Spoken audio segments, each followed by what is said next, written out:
En 1943, un grenadier desnutrido del Afrika Korps esperaba hambre, conforme a la propaganda nazista. El choque fue brutalmente eficiente. Panqueques, huevos y leche en abundancia le hicieron ganar más de 50 libras. Mientras civiles alemanes languidecían, él vio la opulencia del coloso industrial del enemigo. Con cada comida abundante, la falacia de la escasez nazista se desintegraba. Berlín racionaba pan y grasa. Pero el grenadier confrontaba la superioridad de una logística que sostenía un frente global y alimentaba a sus enemigos. La propaganda de un Reich autosuficiente era aplastada por la implacable matemática de la producción americana, evidenciada por la abundancia y por la tormenta de acero en el frente. Febrero de 1944. Campo de prisioneros de guerra de Fort Dix. El grenadier, ahora con 50 libras más, atestiguaba cada mañana la prueba. Panqueques apilados, huevos fritos y leche fresca. No era caridad, sino la manifestación de una logística que sustentaba un esfuerzo de. La abundancia incomprensible de cada comida era un golpe directo a la falacia ideológica del Reich, tan devastador como la tormenta de acero que devastaba sus líneas en el frente. Mientras el grenadier ganaba peso con panqueques y huevos, Alemania, en 1944, enfrentaba una crisis alimentaria que reducía las raciones de pan a 150 gramos diarios por civil. La matemática de la opulencia americana, con su capacidad de verter millones de toneladas de suministros en cualquier teatro de operaciones, no solo se manifestaba en la mesa abundante de los prisioneros. Se traducía en el frente en la tormenta de acero de artillería, donde la cadencia de fuego aliada excedía la capacidad alemana en una proporción de 7-1. Este abismo logístico, incomprensible para el Reich, era el verdadero infierno que consumía sus divisiones. Para el grenadier, la tormenta de acero ya no era una abstracción distante del frente. Era la manifestación brutal de la misma abundancia que llenaba su plato. Informes de la Wehrmacht, como los del general Feldmarschall Erwin Rommel en 1942, ya alertaban sobre la superioridad material abrumadora aliada, que se traducía en una cadencia de fuego de artillería que pulverizaba posiciones defensivas con una frecuencia y volumen incomprensibles. Mientras el Reich racionaba hasta el último proyectil, la artillería americana operaba con una despreocupación logística que desafiaba la doctrina militar alemana. Con cada explosión distante, él comprendía la falacia de la escasez y la verdadera escala del coloso industrial. El aumento de peso del grenadier no era solo una métrica corporal, era el peso abrumador de una verdad inconveniente. Con cada porción de panqueques, huevos, devoraba la falacia de un Reich autosuficiente. La abundancia estadounidense, que alimentaba a sus enemigos con opulencia, era la misma que orquestaba la tormenta de acero en el frente, descargando miles de toneladas de proyectiles. Esta brutal simetría entre la mesa abundante. En Fort Dix, la copiosa comida era el veneno de la abundancia, constantemente administrado. El grenadier observaba cómo los GMCs descargaban suministros que excedían la capacidad de cualquier puerto alemán. La propaganda de escasez enemiga se desmoronaba con cada panqueque y huevo frito. Recordaba el racionamiento militar, los Ersatzlebensmittel, la escasez de grasa y proteína que diezmaba a su familia en casa. Mientras tanto, los estadounidenses desechaban comida. Una afrenta brutal a su doctrina de sacrificio y eficiencia. La superioridad logística no era solo una ventaja táctica en el campo de batalla, era un arma psicológica de aniquilación ideológica, operando silenciosamente en las mentes de los cautivos. La matemática de la producción en masa, que permitía tal opulencia para prisioneros de guerra, era la misma fuerza que abastecía el frente con un volumen de fuego abrumador. Esta verdad, indigesta como veneno, corroía el fundamento de su fe en el Reich. La incomprensible disparidad entre el hambre que asolaba su nación y la abundancia en el cautiverio era la prueba irrefutable de la falacia de su causa, un colapso ideológico que se manifestaba con cada bocado. El grenadier en turbulencia no podía ignorar la falacia. La Wehrmacht operaba bajo una escasez intrínseca, inherente a su estructura industrial y doctrinaria. En el invierno de 1941, en el Frente Oriental, la Blitzkrieg colapsó no por valentía, sino por una logística insuficiente para sus ambiciones. Las toneladas milla para abastecer a las divisiones Panzer hasta Moscú superaban la capacidad de transporte ferroviario y por carretera alemán. Guderian, en sus informes, lamentaba la parálisis de unidades por falta crónica de combustible y piezas, consecuencia de la producción fragmentada y la ausencia de estandarización. Mientras que EU producía camiones GMC CCKW a gran escala, Alemania dependía de 2 millones de caballos para el transporte, una anacronía brutal que estranguló. La Wehrmacht nunca comprendió que la guerra moderna era una ecuación de producción y logística, no de táctica o heroísmo. La abundancia estadounidense, incluso para enemigos cautivos, probaba la irrefutable disparidad industrial, un abismo que la ideología nazi jamás traspasaría. La falla logística era la enfermedad crónica de la artillería alemana. A pesar de la precisión táctica de la Wehrmacht, la incapacidad de sostener el fuego revelaba su fragilidad. En 1944, en el frente occidental, batallones de artillería alemanes recibían menos de 50 proyectiles por cañón por día, frecuentemente transportados en carretas. La producción de munición, fragmentada y con mano de obra esclava, nunca alcanzó la escala para una guerra de desgaste. Informes del OKW de 1943 ya alertaban sobre el agotamiento de la pólvora y fábricas obsoletas. En cautiverio, el grenadier comprendió que la tormenta de acero estadounidense, Túnez, no era un evento aislado, sino la expresión de una capacidad industrial Q. La doctrina de la Blitzkrieg, que exigía movilidad y ataques rápidos, era la confesión de que Alemania no podía permitirse el lujo de una guerra de desgaste o de artillería. En 1942, en el desierto norteafricano, Rommel veía cómo la logística aliada desafiaba a la Wehrmacht. Sus informes al OKW alertaban: la capacidad angloamericana de reponer pérdidas y sostener ofensivas era incomprensible. Era testigo de convoyes interminables. La rápida sustitución de vehículos y munición abundante para bombardeos como una tormenta de acero. Rommel advertía: la superioridad material enemiga era sistémica, un coloso industrial a una escala nunca vista. En Berlín, el alto mando, inmerso en dogmas, interpretaba las advertencias como una falla de carácter, ignorando la disparidad industrial. Esa ceguera estratégica ignoraba la producción que sostenía la táctica, condenando al Afrika Korps a la aniquilación por la abundancia enemiga. Mientras el prisionero alemán digería la opulencia en Fort Dix, el conductor americano de un GMC CCKW, un vehículo de 2,5 toneladas producido en masa, representaba la movilidad industrial. Cada 2,5 minutos, un nuevo GMC salía de las líneas de montaje, totalizando casi 600.000 unidades durante la guerra.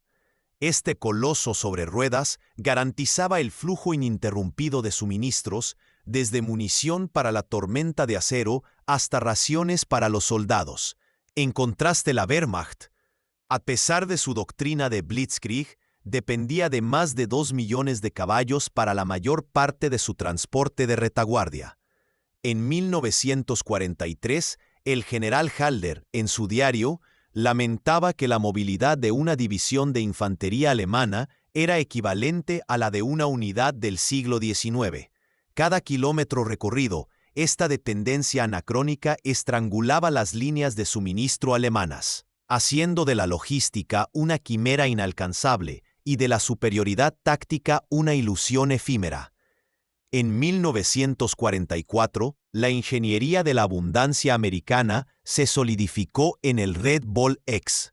Para el grenadier en Fort Dix, aunque distante de las carreteras polvorientas de Francia, La existencia de tal sistema era una confirmación brutal de la escala de un enemigo que apenas comenzaba a comprender. No se trataba solo de una flota de camiones GMC-CCKW, vehículos que salían de las líneas de montaje cada 2 minutos y medio, totalizando casi 600,000 unidades durante la guerra. El Red Ball Express era un sistema meticulosamente orquestado, una manifestación de la matemática implacable de la producción y logística en su forma más eficiente. Entre agosto y noviembre de 1944, en el Teatro de Operaciones Europeo, esta red logística operaba con una precisión industrial que rozaba lo incomprensible para cualquier observador alemán. Se designaban carreteras exclusivas para el tráfico del Red Ball, con señalización militar precisa y equipos de mantenimiento dedicados que garantizaban la fluidez ininterrumpida del flujo. La cadencia de reabastecimiento era una coreografía de eficiencia. 500 toneladas de suministros se vertían diariamente en el frente de batalla, garantizando a cada unidad americana el equivalente a 17 kilogramos de material diario por hombre. Esta infraestructura, un verdadero coloso industrial en movimiento, era la prueba material de que la logística no era un mero apoyo táctico, sino la espina dorsal de una estrategia de aniquilación. Mientras el enemigo aún dependía de convoyes de caballos y ferrocarriles fragmentados, constantemente blanco de bombardeos aliados y sabotaje de la resistencia, el Red Ball Express convertía la distancia en una irrelevancia operacional. La Wehrmacht, anclada en una mentalidad de guerra de movimiento rápido y dependiente de recursos capturados, no poseía la infraestructura ni la capacidad industrial para replicar tal empresa. El general Feldmarschall Albert Kesselring, en sus informes de 1943 sobre la campaña italiana, ya expresaba la frustración con la capacidad ilimitada de los aliados para reponer pérdidas y mantener la pre. La tormenta de acero que devastaba las defensas alemanas en el frente occidental era alimentada por la precisión industrial de esta red inquebrantable. Cada proyectil de artillería, cada galón de combustible para los tanques Sherman, cada bala para las ametralladoras 50 Can, llegaba a su destino a través de esta red arterial. La superioridad numérica de la artillería americana, que podía disparar 7 proyectiles por cada uno alemán, no era solo una cuestión de producción de munición, era la capacidad logística de entregar esa munición al campo de batalla en volúmenes que desafiaban la comprensión alemana. El grenadier, al observar la abundancia de recursos incluso para los prisioneros, comenzaba a atar cabos. La misma capacidad que llenaba su plato era la que pulverizaba las trincheras de sus camaradas.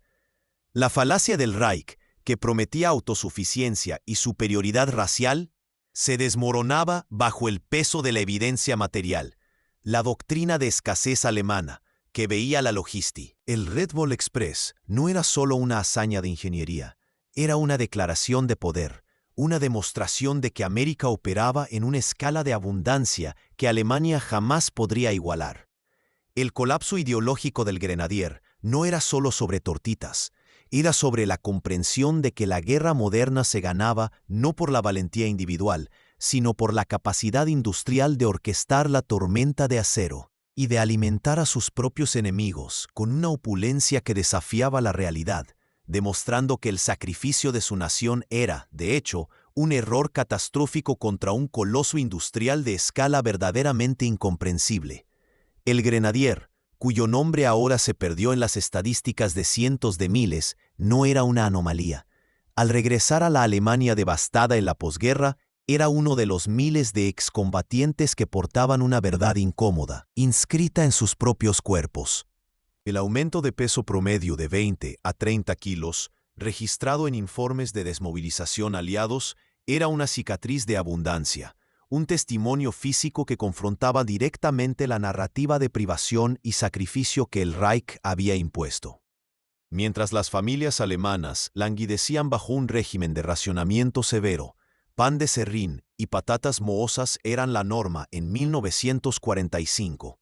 Estos mensajeros inesperados del cautiverio americano, sin embargo, traían consigo historias de tortitas frescas, huevos, leche, carne abundante, azúcar en profusión y, lo más incomprensible, Coca-Cola. Estos relatos, a menudo susurrados en cocinas oscuras o en filas para raciones, eran más corrosivos para la moral que cualquier bombardeo estratégico. La propaganda nazi había pintado a un enemigo al borde del colapso económico, un gigante con pies de barro, incapaz de sostener un conflicto prolongado. Sin embargo, los prisioneros retornados, con sus rostros llenos y cuerpos robustos, eran la prueba mate. El general Feldmarschall Wilhelm Keitel, en sus diarios de posguerra, reflexionaría sobre la ceguera catastrófica del mando alemán, al comprender la escala de la capacidad productiva aliada, una miopía que se extendía incluso a la subsistencia de sus propios cautivos. La matemática de la producción estadounidense no se manifestaba solo en la capacidad de aniquilar las defensas de la Wehrmacht con un volumen de fuego abrumador. Se revelaba también en la capacidad de sustentar con opulencia a cientos de miles de prisioneros de guerra. La misma infraestructura logística que garantizaba la entrega de 12.500 toneladas de suministros diarios para el frente de batalla, a través del Red Ball Express, era capaz de desviar una fracción ínfima de sus recursos para alimentar a sus enemigos con una dieta que excedía con creces la de los civiles e incluso la de muchos soldados alemanes en el frente. La abundancia de alimentos en los campos de prisioneros estadounidenses no era un acto de caridad aislado. Era una demostración calculada de la superioridad industrial y logística. Un elemento de guerra psicológica tan eficaz como cualquier panfleto lanzado por aviones. El brutal contraste entre la realidad vivida por los prisioneros y la propaganda que los había enviado a la guerra generaba un profundo cuestionamiento moral e ideológico. El sacrificio de sus vidas, la privación de sus familias, todo parecía haber sido en vano contra un coloso industrial que podía permitirse el lujo de alimentar a sus enemigos con una generosidad que desafiaba la realidad. El coronel Joachim Peiper, en sus Memorias de cautiverio, describiría el choque de ver la abundancia estadounidense. Un choque que lo llevó a cuestionar la propia base de la ideología que había defendido. La fe en el Führer, en la invencibilidad del Reich y en la superioridad aria, se desmoronaba no bajo el fuego enemigo, sino bajo. Estos exsoldados, antes imbuidos de fervor nacionalista, se convirtieron, sin intención, en agentes de desintegración ideológica. Sus testimonios, por más que fueran inicialmente recibidos con incredulidad o envidia, plantaban las semillas de la duda. La superioridad material estadounidense no era solo una cuestión de números de tanques o aviones. Era una capacidad sistémica, una orquestación logística que permeaba cada aspecto del esfuerzo de guerra. Desde la tormenta de acero, en el frente, hasta la mesa de comidas de un campo de prisioneros. Alemania, aferrada a una doctrina de escasez y dependiente de recursos capturados, nunca podría competir con esa escala de abundancia. El colapso ideológico del Reich no fue solo militar. Fue una aceptación forzada de que la guerra era, fundamentalmente, una competición industrial y logística, y que Alemania se había equivocado catastróficamente sobre su propia capacidad de competir. Julio de 1944, Normandía. Tras semanas de brutal estancamiento, no fue una victoria de valentía individual, sino el clímax de una logística incesante, una demostración de poder industrial que trascendió la táctica y se convirtió en estrategia. El objetivo era simple: pulverizar las defensas alemanas en un frente estrecho y romper el punto muerto, y la herramienta para ello fue la tormenta de acero de proporciones inéditas, una manifestación de la matemática de la producción en su forma más destructiva. El 25 de julio de 1944, la Operación Cobra comenzó con una barrera aérea y de artillería que desafiaba cualquier precedente. En solo unas pocas horas, más de 4.000 toneladas de bombas y proyectiles fueron arrojadas sobre un frente de solo 6 kilómetros. Un volumen de fuego que transformó el paisaje en un cráter lunar y las posiciones defensivas alemanas en escombros indistinguibles. Para el general Feldmarschall Günther von Kluge, comandante del Grupo de Ejércitos B, la experiencia fue un infierno de fuego, una interdicción de área tan completa que la capacidad de reabastecer esta barrera incesante, garantizada por el Red Bull Express y por la producción industrial continua del coloso americano, era la verdadera diferencia. Mientras las divisiones alemanas operaban con una fracción de esa capacidad, a menudo con racionamiento de munición y dependencia de convoyes de caballos para el transporte de suministros, las unidades americanas recibían una cadencia de fuego que parecía inagotable. La superioridad material aliada no era solo numérica, era sistémica. La logística americana había evolucionado hacia un arma de aniquilación masiva, donde cada proyectil y cada bomba representaban una cadena de producción y transporte que la Wehrmacht no podía ni siquiera concebir, mucho menos replicar. La Segunda División Panzer, una de las formaciones más condecoradas y experimentadas de la Wehrmacht, fue prácticamente aniquilada en horas bajo este asalto logístico. No fue por tácticas superiores de flanqueo o maniobra, sino por la incapacidad de MOV. Los informes de von Kluge detallaban la desintegración de las líneas de comunicación, la destrucción de vehículos y la pulverización de las tropas, dejando claro que la división había sido neutralizada no por combate directo, sino por saturación de fuego.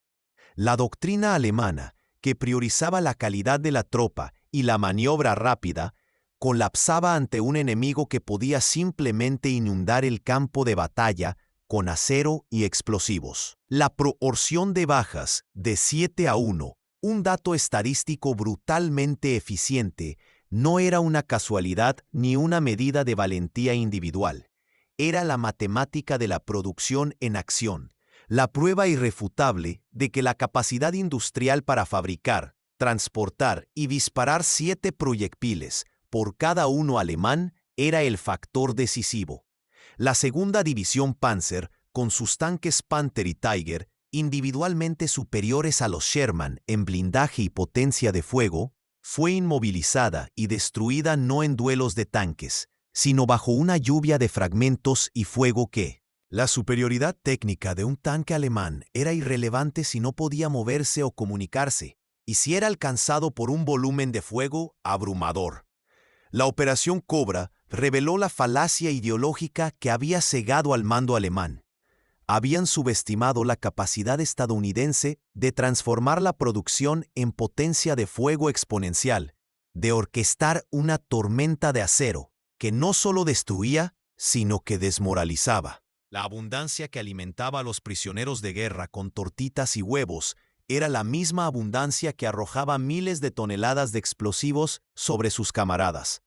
Para von Kluge, la experiencia fue un choque profundo, forzándolo a confrontar la realidad de un enemigo que operaba en una escala de abundancia que desafiaba la lógica militar alemana. La resistencia era fútil porque la capacidad de reemplazo y de fuego de los aliados era, para todos los efectos prácticos, infinita.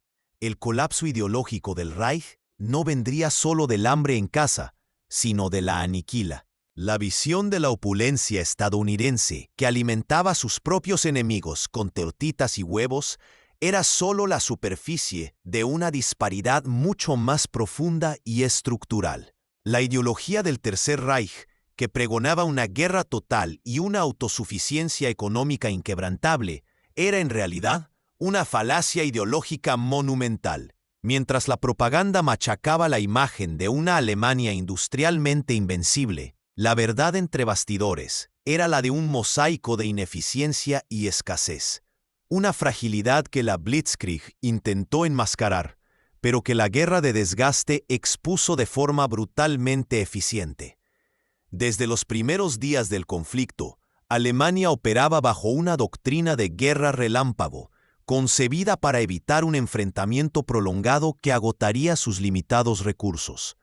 La dependencia de materias primas vitales, como petróleo sintético, caucho y aleaciones de cromo, era una debilidad estructural intrínseca a su esfuerzo bélico. sin acceso a vastos imperios. El general Feldmarschall Erhard Milch, responsable de la producción de aeronaves, lamentaría en sus diarios la constante lucha por la última gota de combustible y el último gramo de aleación. Un testimonio de la crisis crónica de suministros que corroía a la Wehrmacht.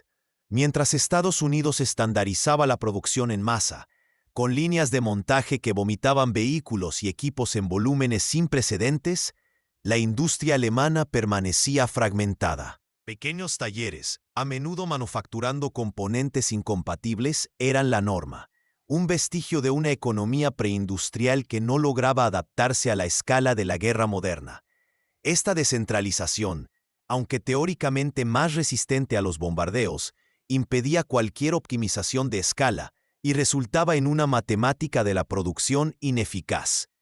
La capacidad de producir un barco Liberty en tan solo 42 días o de entregar 600 camiones GMC CCKW para el esfuerzo de guerra, un volumen que por sí solo excedía la producción total de vehículos militares de toda Alemania, era un reflejo de una organización económica y una capacidad productiva que el Reich, en su miopía ideológica, jamás comprendió ni replicó.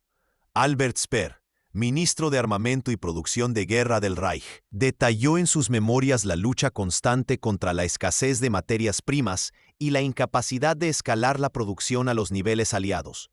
Describió un sistema donde la innovación era frecuentemente sofocada por la burocracia y la competencia interna entre facciones del partido y del ejército. La mano de obra esclava, aunque abundante, no compensaba la ineficiencia inherente de un sistema que priorizaba el control ideológico sobre la eficiencia industrial. La producción de tanques, por ejemplo, a pesar de ser tecnológicamente avanzada en modelos como el Panther y el Tiger, era crónicamente baja. En 1944, Alemania producía menos de 500 tanques al mes, mientras que los aliados occidentales superaban esa cifra en más de 3 veces, sin contar la producción soviética. La consecuencia práctica directa de este fallo industrial fue la incapacidad de sostener cualquier tormenta de acero comparable a la desencadenada por los aliados en la Operación Cobra. La doctrina alemana de escasez, que veía la logística como un mal necesario y no como un arma estratégica, se reveló como una ceguera catastrófica. Cada proyectil de artillería disparado por los aliados representaba una cadena de producción y transporte que Alemania no podía siquiera concebir, mucho menos replicar.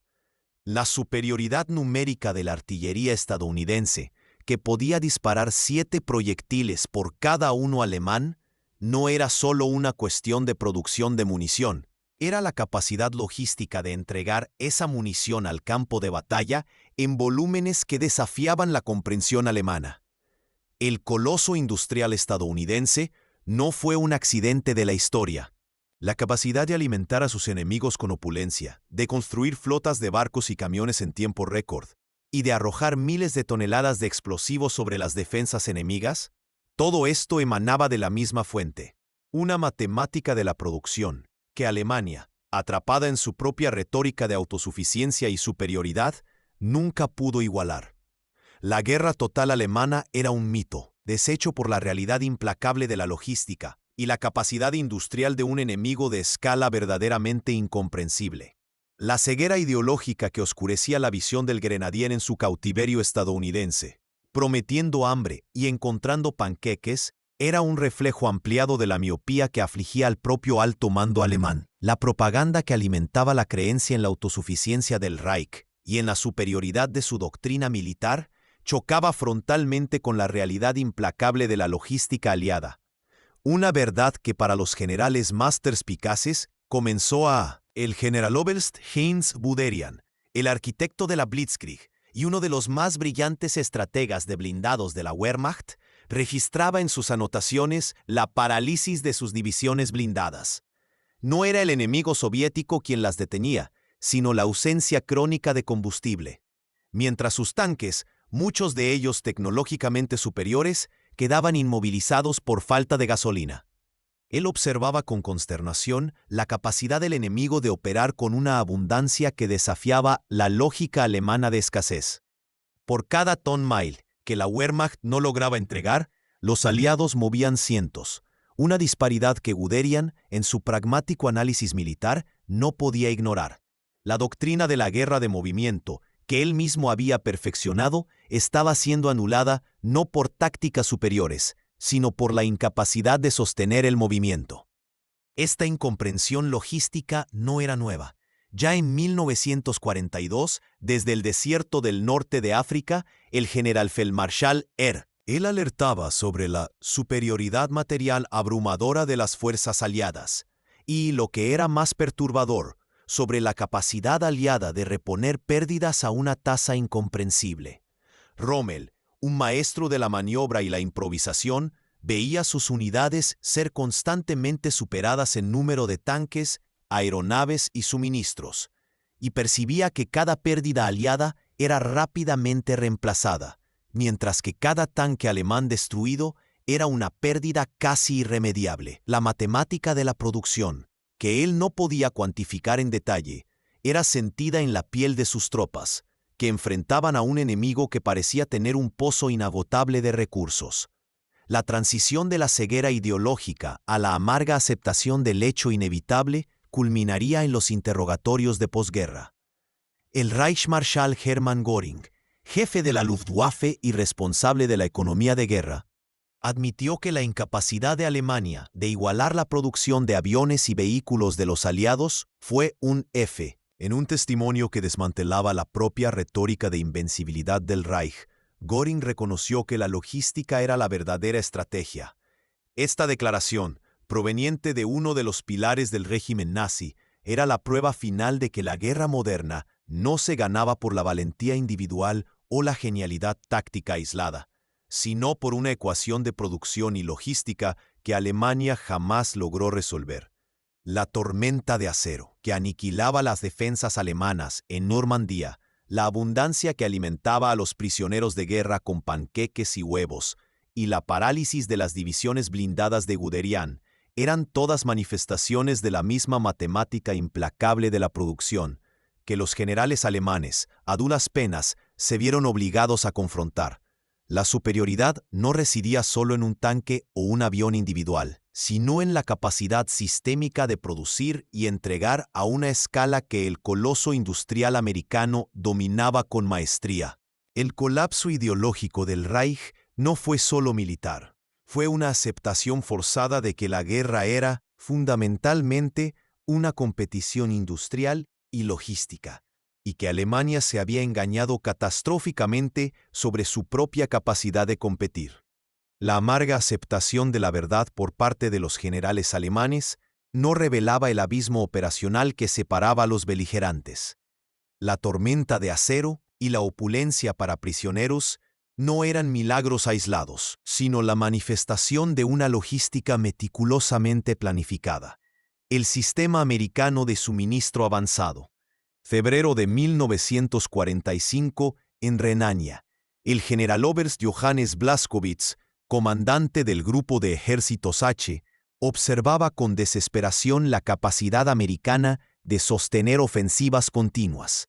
Detrás de las líneas aliadas, vastos depósitos de suministros avanzados, Advanced Depots, se establecían con una velocidad y escala que desafiaban la comprensión alemana. Estos complejos logísticos, verdaderas ciudades de Sumini. En lugar de esperar las requisiciones del frente, el sistema pool alemán, que dependía de una cadena de mando fragmentada y de una infraestructura de transporte deficiente, el coloso industrial americano empujaba recursos hacia el frente, anticipando las necesidades. Esta capacidad de preposicionar y mover suministros permitió que las unidades de artillería americanas mantuvieran barreras de fuego durante días seguidos, mientras que las unidades alemanas agotaban sus municiones en horas. El contraste era brutalmente eficaz. La velocidad de reabastecimiento de una división estadounidense se medía en horas, para una alemana en días o frecuentemente semanas. Informes de inteligencia alemana detallaban la frustración con la capacidad ilimitada de los aliados para mantener la presión ofensiva, sin lograr comprender la matemática detrás de aquel flujo ininterrumpido. por cada ton-mile, que la Wehrmacht luchaba por mover con sus convoyes de caballos y ferrocarriles bombardeados. El S. Esta era la manifestación técnica de la matemática de la producción, transformando la logística de apoyo táctico en un arma estratégica. La abundancia que alimentaba a los prisioneros con panqueques y huevos era la misma que garantizaba la tormenta de acero en el frente, una demostración de superioridad sistémica que el Reich, en su miopía ideológica y doctrina de escasez, jamás pudo igualar. En 1945, granaderos desmovilizados regresaban a la Alemania devastada. Su aumento de peso, 20 a 30 kilogramos, contrastaba brutalmente con la miseria local, donde las familias languidecían bajo el racionamiento. Las historias de los soldados sobre panqueques, huevos y Coca-Cola desenmascaraban la falacia del Reich, sus rostros plenos, revelando la mentira de la escasez enemiga y la escala del coloso industrial estadounidense. En Nuremberg y Memorias, figuras como Göring y Guderian, antes cegados por la ideología, admitieron la verdad. Sus testimonios revelaron que la derrota no fue por bravura o... Esta aceptación selló el colapso ideológico del Reich, desmantelando sus ilusiones de grandeza. La aceptación de la realidad solidificó la lección. La conexión vence a la plataforma. Aunque el Panther alemán fuera un prodigio de ingeniería y poder de fuego, su eficacia era suplantada por la sustentación estadounidense. La red integrada de suministros, comunicación y producción transformó cada unidad aliada en un sistema de aniquilación. La logística ascendió de apoyo táctico a estrategia fundamental, evidente para los alemanes con tanques inmovilizados por falta de combustible. La verdad de la logística, evidente en los tanques alemanes inmovilizados por falta de combustible, halló verificación en la posguerra. El Plano Marshall, más de $13.000 millones para una Europa devastada, incluyendo Alemania, demostró que el coloso industrial americano no solo destruía, sino que regeneraba y construía, ofreciendo esperanza y recuperación. La abundancia, antaño arma de guerra, se tra. La experiencia de la Segunda Guerra Mundial, donde la abundancia americana fue el arma definitiva, forjó la doctrina logística de la Guerra Fría. El coloso industrial, comprendido en su capacidad y escala, se preparó para sostener un enfrentamiento global. Con cadenas de suministro resilientes y producción masiva, América buscaba disuadir a los adversarios, garantizando hegemonía e influencia global.